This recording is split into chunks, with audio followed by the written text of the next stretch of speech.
할렐루야! 오늘도 우리 주 성령 하나님께서 저와 여러분들 함께하여 주셔서 크신 은혜를 내려주실 줄로 믿습니다. 오늘 아침 우리는 다니엘이 어떻게 능력 있는 생활을 하였는가 그 비결을 발견할 수 있는 성경 구절을 읽었습니다.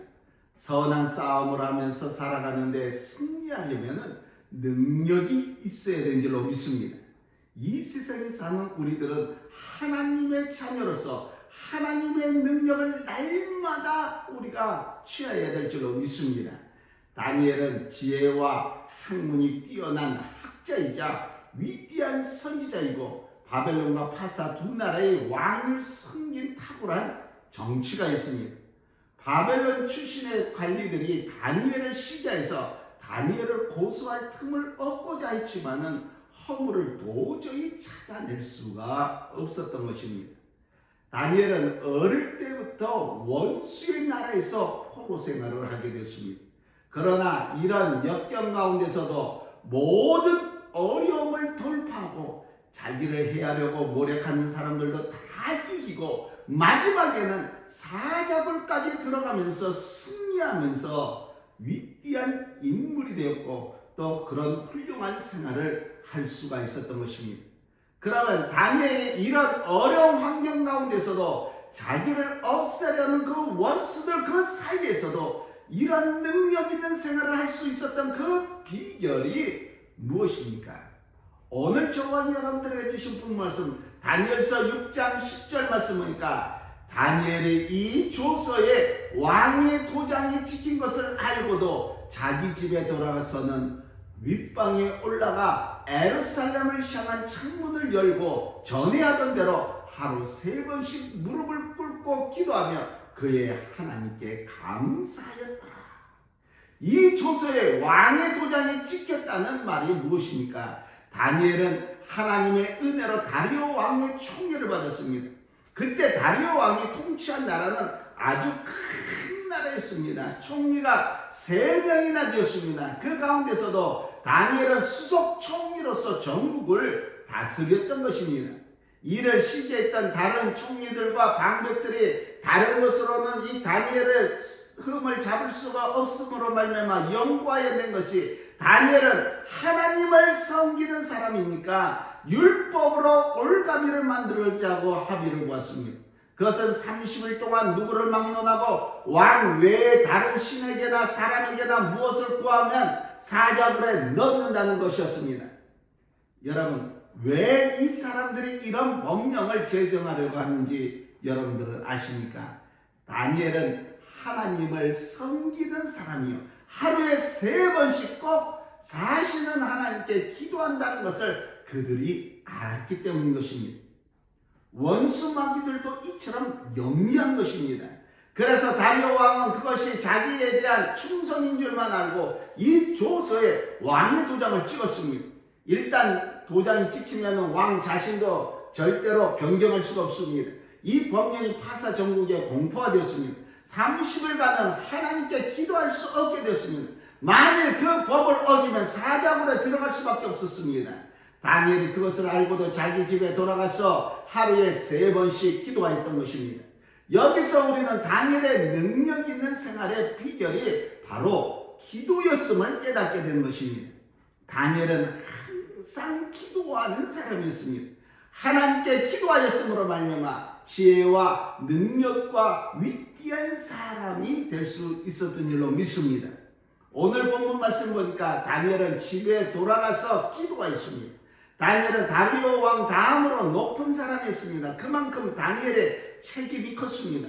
뿐만 아니라 지방 장관들을 비롯해서 내외 인사들을 적겨놔야 될 그 시간이 많았을 것입니다. 다니엘은 이렇게 매우 바쁜 생활을 보냈습니다. 그러나 그렇다 해서 다니엘이 사무실에서 기도하지 않았습니다. 물론 온종일 기도하는 마음으로 지냈을 것입니다. 그런데 다니엘은 집에 가서 기도하는 습관이 있었다는 것입니다. 다니엘은 기도하는 것을 일과 중에 하나로 정해놓고 기도한 사람입니다.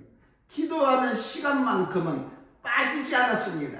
다니엘은 하루에 3번씩 기도하는 습관이 있었던 사람입니다. 우리가 아침에 업무 보기 전에 기도할 수는 있습니다. 그리고 직장에서 돌아와서 저녁에 기도할 수도 있습니다. 그런데 이렇게 바쁜 사람이 직무를 중단하고 집에 돌아와서 기도한다는 것은 결코 쉬운 일은 아닐 줄로 믿습니다. 보통으로는 한가한 시간에 기도하지 이렇게 말합니다. 그러나 다니엘은 바쁜 가운데도 꼭 기도를 했던 것입니다. 다니엘은 일이 많이 해야 하기 때문에 더 많이 기도를 했던 것입니다. 하루에 꼭 3번 기도하는 습관을 가졌던 것입니다. 사랑하는 성도 여러분, 습관이라는 것이 다 좋은 것은 아니지만은 능력 있는 생활을 하기 위해서는 기도하는 거룩한 습관이 필요한 줄로 믿습니다. 그리고 다니엘은 기도할 때에 자기 집 방에서 예루살렘을 향해서 창이 있었는데 그 창 아래에서 무릎을 꿇고 기도를 했습니다. 기도하지 말라고 명령이 내렸는데도 다니엘은 똑같은 시간, 똑같은 장소, 똑같은 태도로 문을 열어놓고 기도를 했다는 것입니다.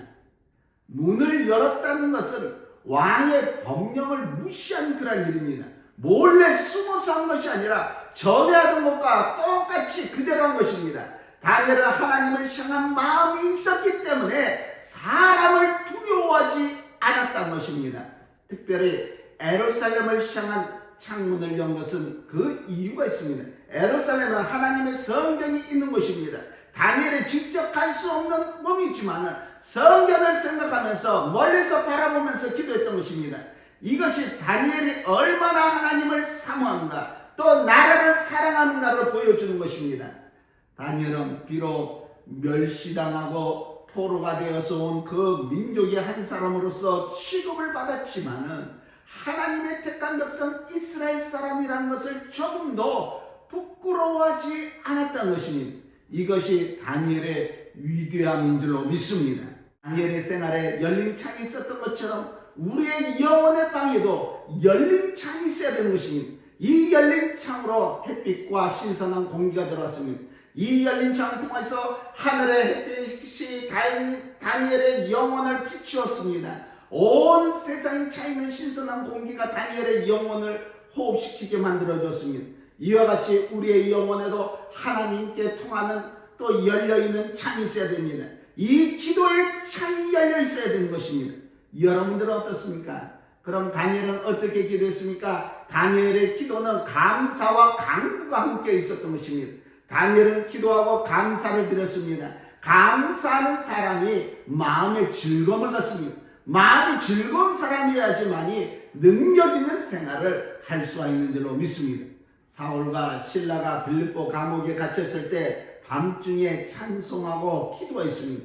그 결과 큰 능력의 역사가 일어났습니다. 그러므로 사도 바울은 빌립보서 4장에 이렇게 권면하고 있습니다.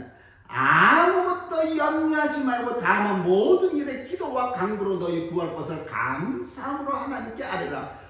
그리하면 모든 지각에 뛰어난 하나님의 평강인 그리스도 예수 안에서 너희 마음과 생각을 지키시니라. 이렇게 말씀하고 있습니다.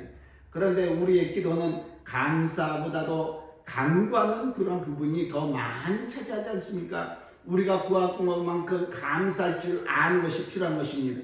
다니엘은 언제나 역경 중에서도 죽음 앞에서도 하나님께 기도하며 감사했습니다.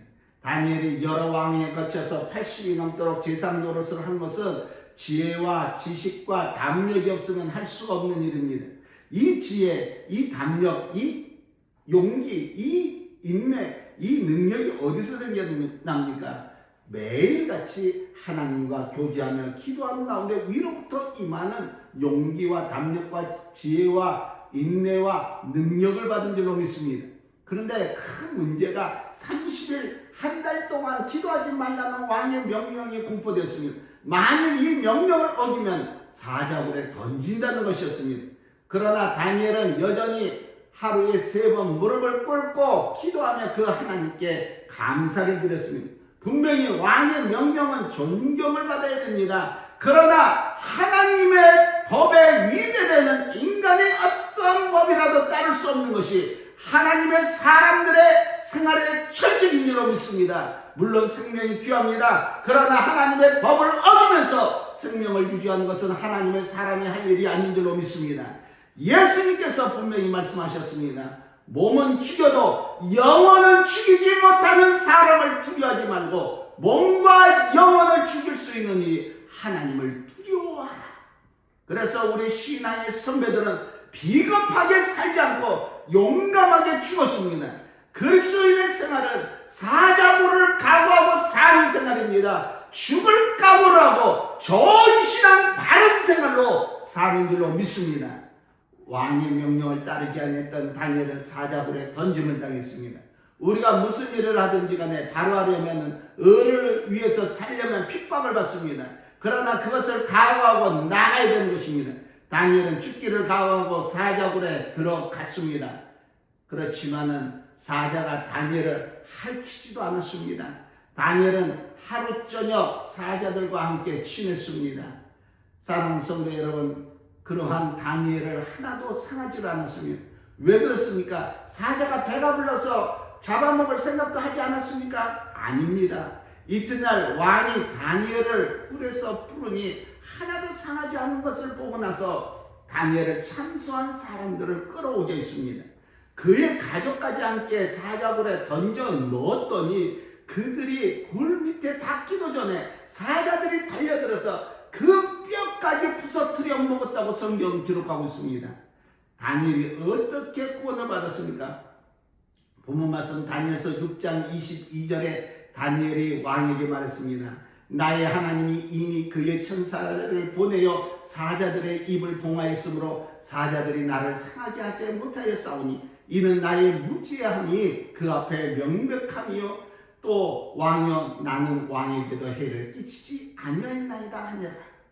하나님이 함께 하심으로 말미암아 해를 받지 않았다는 것입니다. 을을 위해 사는 일이 처음에는 어렵습니다. 핍박이 있습니다. 그러나 끝까지 싸워 나가면 반드시 승리가 있는 줄로 믿습니다. 문제는 우리의 입장이 지금 바로 경고해야 된다는 것입니다. 만일 오늘 세상에 양보하면 내일 또 더 큰 것으로 양보할 수밖에 없는 것입니다. 어떠한 난간이 우리 앞에 가로막아 놓았다 할지라도 한 걸음도 악에게 양보해서는 안 되는 것입니다. 우리 그리스도인은 십자가 군대입니다. 그러므로 마귀와의 싸움에서 우리는 예수님 편에만 서야 됩니다. 물론 처음에는 조롱거리가 될 수 있습니다. 그러나 그대로 밀고 나가야 됩니다. 만일 비겁하게 보면 마귀에게도 조롱거리가 되고 나중에는 우리 동료들에게도 웃음거리밖에 되지 않습니다. 여러분, 우리는 하나님의 자녀들입니다. 하나님의 자녀답게 세상을 향해서 주를 위해서 일어나 힘차게 싸웁시다. 절대로 겁내지 맙시다. 우리는 힘이 부족합니다. 그러나 주님은 능력이 많으신 줄로 믿습니다. 그러므로 주님의 능력만 믿고 늘 기도하면서 우리 맡은 자리에서 충성을 다하면 승리는 저와 여러분들 것인 줄로 믿습니다. 여러분이 어디서 무엇을 하든지 간에 정직하게 바로 하시기를 힘쓰시기 바랍니다. 사랑하는 성도 여러분, 다니엘처럼 사십시다. 어떠한 환경 가운데서도 바른 결단을 하고 계속 기도하는 생활을 할 때 하나님은 그를 크게 축복해 주셔서 능력 있는 위대한 사람으로 만들어 주실 줄로 믿습니다. 다니엘처럼 패역한 세대에 살면서 핍박받는 한이 있어도 깨끗한 양심을 지키기 위해서 결단하십시다. 하나님께서 다니엘을 사자굴에서 지키신 것처럼 저와 여러분들을 지켜주시고 이 세상에서도 능력 있는 생활을 할 수 있도록 만들어 주실 줄로 믿습니다. 좋은 신앙 바른 생활로 승리하는 저가 되고 여러분들이 되시기를 오늘도 우리 주 예수 그리스도의 이름으로 간절히 축원합니다.